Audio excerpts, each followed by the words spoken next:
China will return to being famous for another thing, which could set a big example for us and for the Islamic world. That the Chinese had in ancient time, up until the communists, they had what was called the harmony of three systems, or three religions. Confucianism, Taoism, and Buddhism. And they never persecuted each other. They would occasionally debate or something, but they borrowed each other's stuff and they hung out together, and a person would be a Taoist for their wedding, they'd be a Confucian at the office, and they'd be a Buddhist at their funeral. And when they wanted to have their fortune told and so on. And that was all fine and totally compatible. And I don't know why the poor Buddhist got the funeral detail. It's really kind of boring. Same in Japan, actually. But then the Pope would be running around, of course, converting people. Because they're going to get Asia in the third millennium. You heard what the last Pope said. And why not? There's hundreds of millions and thousands of billion Chinese. A couple want to be Catholics. Why not? Be fun. And the Baptists will go nuts.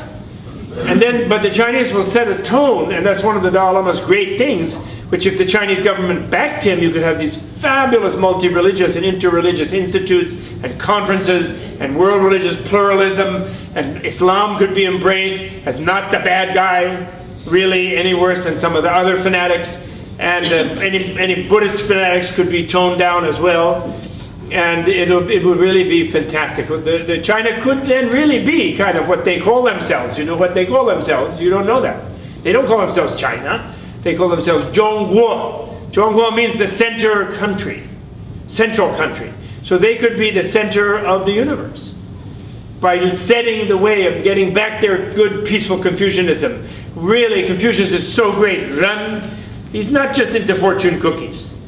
Confucius is into compassion, tolerance. They call it benevolence, but really Ren means love for humanity, you know. And mixed with Buddhism, it gets very empowered with compassion. Chinese Buddhists were tremendous throughout history. And they can have their secularists and their whatever. You know. So it's a wonderful vision. We must encourage this vision. We need to reach out to our Chinese friends and encourage this vision. Getting the point to them, Dalai Lama is not against them. The Tibetan people are not against them. Anyone is against any kind of oppression from anybody, but that doesn't mean them as a whole people. So they don't have to become like uniform, nationalistic, and freaking out, and paranoid and act like somebody's after China. Nobody's going to do anything with China.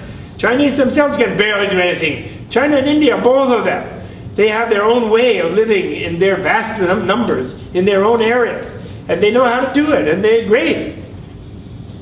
So that's what we have to get, and they could have it great. Enlightened self-interest could solve all their problems, and the Dalai Lama could help them, and that's why the Dalai Lama matters, okay?